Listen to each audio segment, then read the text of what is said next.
नमस्कार, स्वागत है एलएनएम नोट्स में। इस वीडियो में हम लोग बात करने वाले हैं assumptions of kinetic theory of gases या postulate of kinetic theory of gases. तो देखिए, जो पोस्टुलेट है या अजम्पशंस है काइनेटिक थ्योरी का, हम लोगों ने पहले भी पढ़ा हुआ है। ये बस एक टाइप का रिवीजन हो सकता है या फिर उससे थोड़ा सा आगे एक दो आपको पॉइंट मिल सकता है जो आप याद करें, या फिर ये रिवीजन इसीलिए किया जा रहा है या फिर ये टॉपिक इसीलिए किया जा रहा है, आप ये कह सकते हैं, क्योंकि ये बेस है। ये इसी अजम्पशंस के ऊपर, इसी अजम्पशंस या जो भी पॉइंट यहाँ पे हम लोग देखने वाले हैं, इसी के ऊपर आगे जितना भी टॉपिक है वो सारा चीज़ जो है वो इन्हीं यही सब पॉइंट को मानते हुए हम लोग आगे बढ़ेंगे। ठीक है, अगर ये पॉइंट अगर हम लोग ये नहीं मानते हैं तो बाकी चीज़ जो है वो हम लोग एक्सप्लेन नहीं कर पाएंगे। तो सारा चीज़ जो गैस के रिलेटेड हम लोग एक्सप्लेन करेंगे वो इन्हीं पॉइंट के इर्द गिर्द घूमेगा और यही सारा पॉइंट वहाँ पे लागू रहेगा। ये सारा अजम्पशंस काइनेटिक थ्योरी को एक्सप्लेन करने के लिए ज़रूरत है। ठीक है, ये जो जितना अजम्पशंस किया जाता है या पोस्टुलेट जो लिखा जाता है वो बस मानना होता है हम लोगों को। उस पर कोई सवाल नहीं किया जाता है कि ये मतलब क्यों हो गया या फिर ये कैसे हो रहा है, क्या हो रहा है।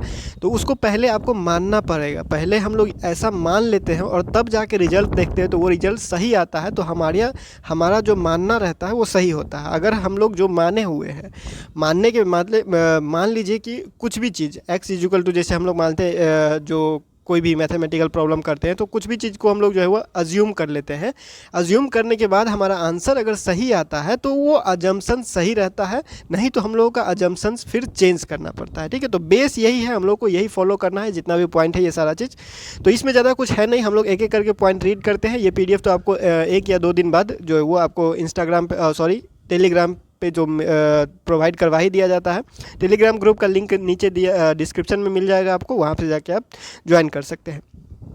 तो सबसे पहले हम लोग को पता है gas consist of a very large number of identical molecules. तो देखिए, इसका कहने का मतलब यहाँ पे बेसिकली ये होता है कि जो गैस का मॉलिक्यूल्स होता है, एक गैस का मॉलिक्यूल एक टाइप का गैस जो है वो एक टाइप के मॉलिक्यूल से बना होता है, छोटे छोटे पार्टिकल्स से मिल के बना होता है, जिसको हम लोग मॉलिक्यूल्स बोलते हैं। ठीक है, और डिफरेंट टाइप का गैस मॉलिक्यूल्स जो है वो डिफरेंट टाइप का गैस जो है वो डिफरेंट टाइप के गैस मॉलिक्यूल से बना रहता है। तो ये सारा चीज़, इनके कहने का मतलब यही सारा चीज़ है।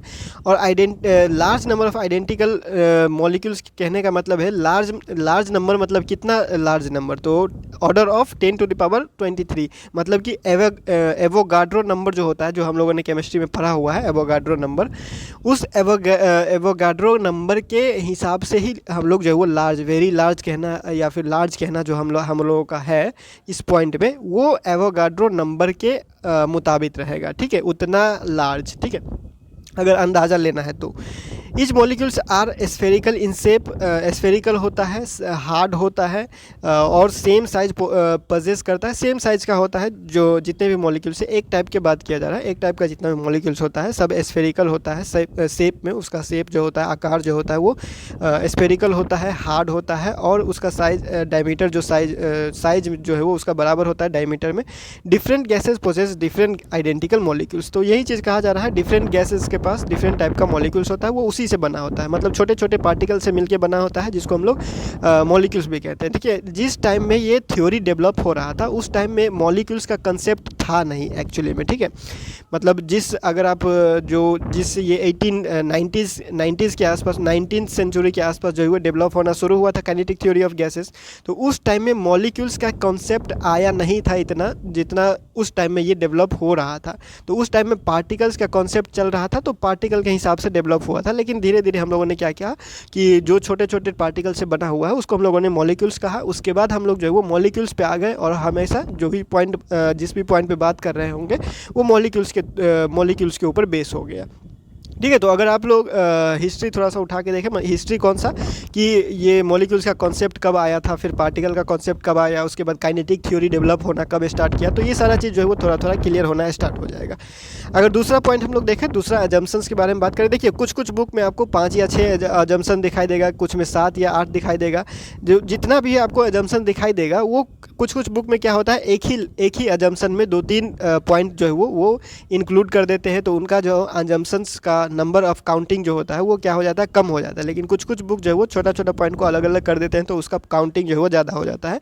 लेकिन अजम्पशंस जो है वो सारा का सारा उतना ही रहता है। तो आपको जिस हिसाब से याद करना है या जिस हिसाब से आपको लिखना है, नोट करना है, उस हिसाब से आप कर लीजिएगा। हम लोगों ने कोशिश किया है 10-11 पॉइंट बनाने का, ताकि अगर आप एग्ज़ाम में लिखने जाएँ तो 10-11 में से अगर आप भूल भी जाते तो 7-8 अगर लिखिएगा तो उसके रिलेटेड आप जो है वो और थोड़ा आगे बढ़ा के लिख सकते हैं। तो देखिए आगे नेक्स्ट पॉइंट हमारा क्या है, the distance between any two neighbouring gas molecules are large compare to their own diameter. क्या कहने का मतलब है इनका, कि जो डिस्टेंस है किसी भी दो मॉलिक्यूल्स के, एक मॉलिक्यूल से दूसरा, दो उसका पास वाला जो मॉलिक्यूल होगा, एक मॉलिक्यूल का जो पास वाला दूसरा मॉलिक्यूल्स होगा, उसके बीच का जो डिस्टेंस होगा वो क्या होता है, लार्ज होता है compare to their own diameter. ये इसका जो इस मॉलिक्यूल का जो डायमीटर होगा, ठीक है, इस मॉलिक्यूल का जो डायमीटर होगा और दूसरे मॉलिक्यूल का जो डायमीटर है, उन दोनों के बीच का जो डिस्टेंस है, ठीक है, उन दोनों के बीच का जो डिस्टेंस है वो ज़्यादा होगा इसके डायमीटर से। मॉलिक्यूल्स का जो डायमीटर है उससे दो मॉलिक्यूल्स के बीच का डिस्टेंस ज़्यादा रहेगा, दूरी ज़्यादा रहेगा, ठीक है। एक मॉलिक्यूल से दूसरे मॉलिक्यूल्स के बीच का डिस्टेंस ज़्यादा होता है किससे, उसके जो भी मॉलिक्यूल्स है उसका डायमीटर से दो डिस्टेंस जो होता है क्या होता है, दो मॉलिक्यूल्स के बीच का डिस्टेंस ज़्यादा रहता है, ठीक है। The motion of gas molecules is completely random.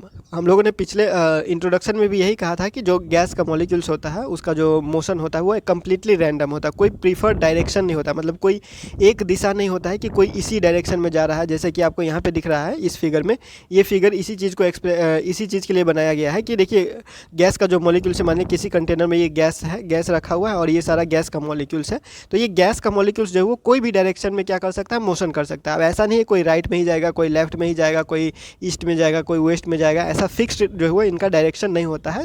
ये मर्जी का मालिक होता है, जिस भी डायरेक्शन में चाहे ये रैंडम मोशन करते हैं, इसका कोई फिक्स प्रीफर्ड डायरेक्शन नहीं होता है, ठीक है।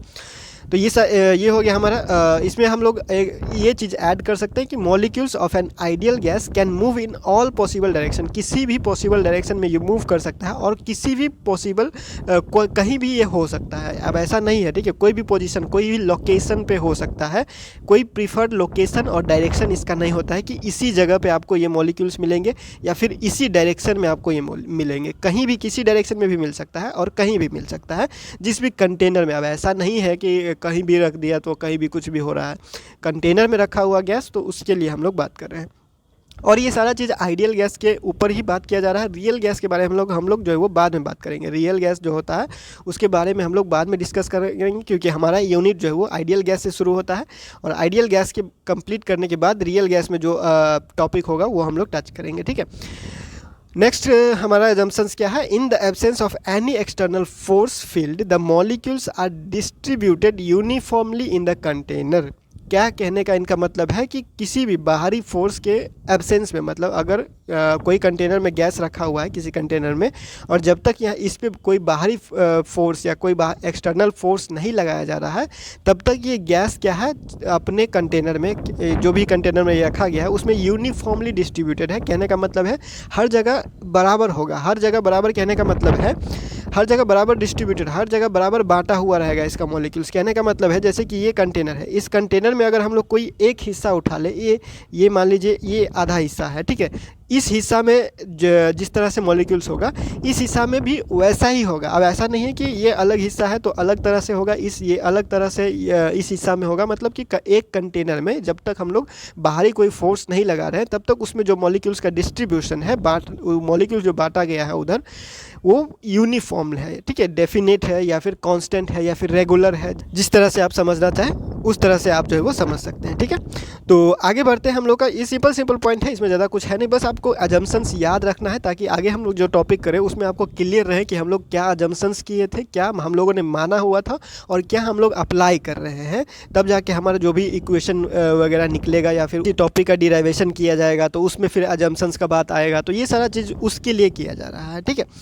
तो देखिए ये पॉइंट हम लोगों ने हो चुका है। अब फिफ्थ पॉइंट पे आते हैं। तो there are no intermolecular forces between the molecules and the walls of the container, they experience force only during collision.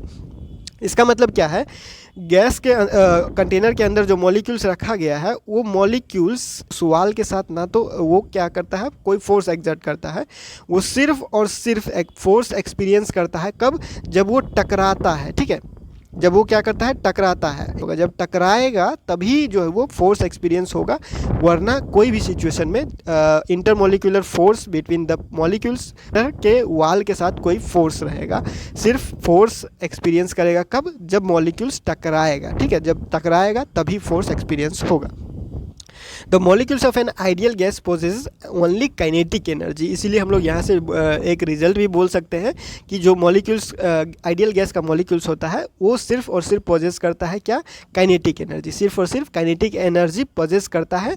और इसी कारण से आप अगर आप थोड़ा सा और डिटेल करें तो हम लोग बोल सकते हैं कि गैस मॉलिक्यूल्स जो है वो सिर्फ और सिर्फ एक स्ट्रेट लाइन में क्या करता है, ट्रैवल करता है, स्ट्रेट लाइन में ट्रैवल करता है। अगर आगे हम लोग बात करें तो collision of molecules with one another as well as with the wall of the container is perfectly elastic। अब यही इलास्टिक की वजह से क्या होता है, स्ट्रेट लाइन होता है। ठीक है, इलास्टिक कोलिजन की वजह से ही हम लोग यहाँ पे बोल रहे हैं कि गैस मॉलिक्यूल्स जो है वो क्या करता है, स्ट्रेट लाइन में ट्रैवल करता है। इलास्टिक कहने का मतलब क्या हुआ, जैसे टकराया वैसे वापस आता है, जैसे टकराया वैसे वापस आता है। देखिए, और collision of molecules with one another, एक दूसरे के साथ जो टकरा रहे हैं वो, उसके बाद वाल के साथ जो टकरा, जिस कंटेनर में रखा हुआ है उसके वाल के साथ जो टकरा रहे हैं वो क्या होता है, जो उसका टकराना होता है वो परफेक्टली इलास्टिक होता है, इलास्टिक कोलिजन होता है।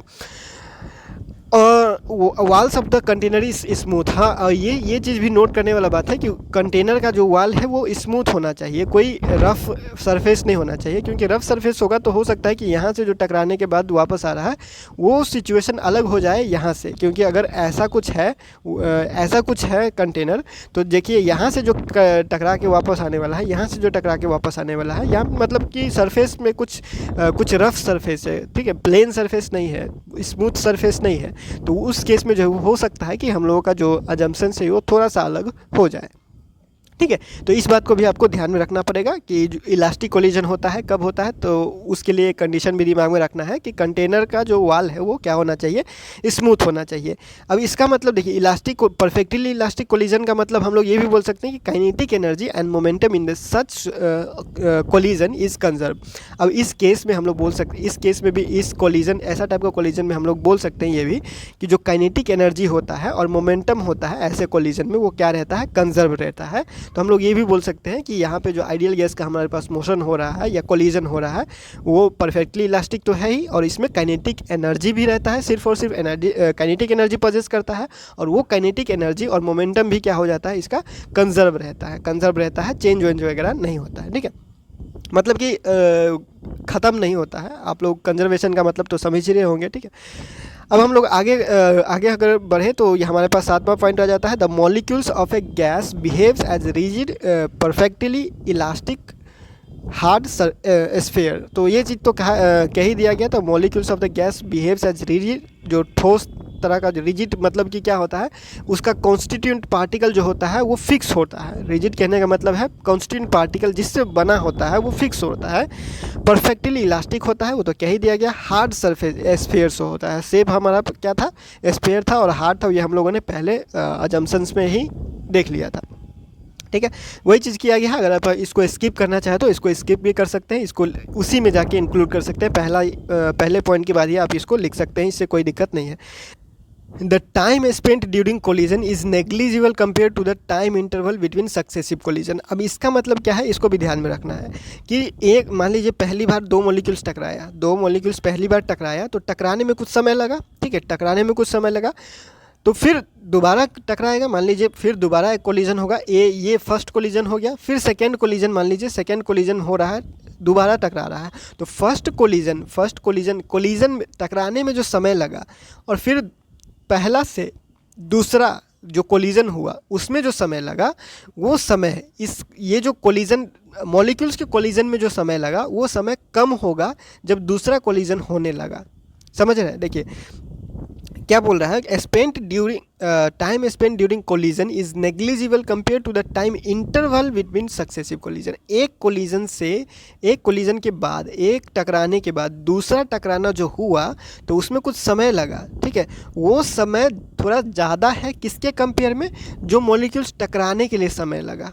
मॉलिक्यूल्स टकराने के लिए जो समय लिया वो समय नेग्लिजिबल है, उसको हम लोग जो है वो नेग्लेक्ट कर सकते हैं, उसको हम लोग गायब छोड़ सकते हैं या फिर हटा सकते हैं, क्योंकि ये टकराने का समय जो है वो बहुत कम है किसके कंपेयर में, जब मॉलिक्यूल्स फिर दोबारा टकराएगा उसके बीच में जो समय लगेगा, ठीक है। तो एक टक्कर से दूसरे टक्कर के बीच में जो समय लगता है वो थोड़ा ज़्यादा होता है जब मॉलिक्यूल्स टकरा रहा है आपस में उससे।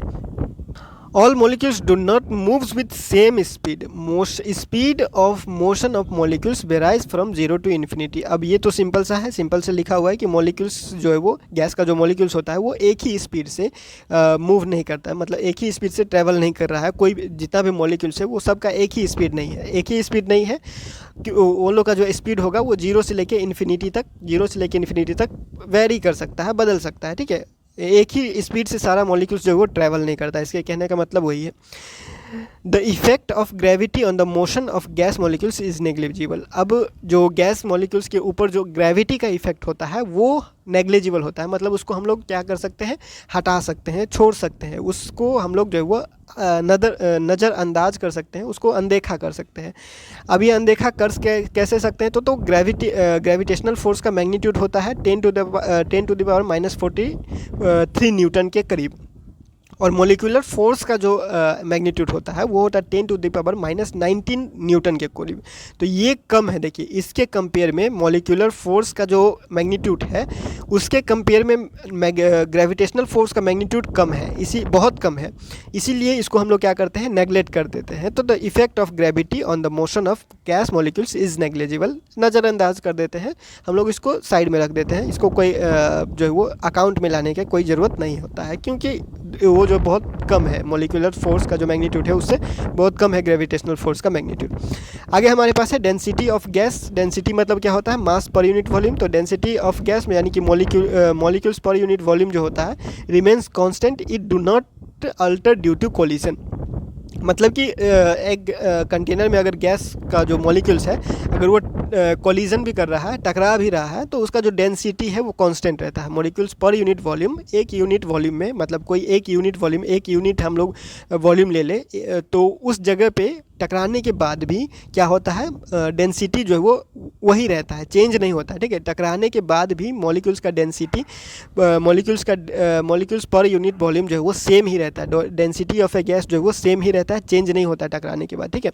तो ये देखिए, ये सारा जो अजम्पशंस है वो धीरे धीरे हम लोग को बाद में क्लियर होगा, क्योंकि ये अजम्पशंस है, इसको जब हम लोग अप्लाई करेंगे कि कोई चीज़ निकालने की, जब डिराइवेशन करेंगे फिर वो अजम्पशंस फिर से निकल के आएगा कि हम लोगों ने ये अजम्पशंस किया हुआ था, काइनेटिक थ्योरी ऑफ गैसेस में ये अज्यूम किया गया है, तभी जाके हमारा ये सारा चीज़ रिजल्ट निकल के आएगा, ठीक है।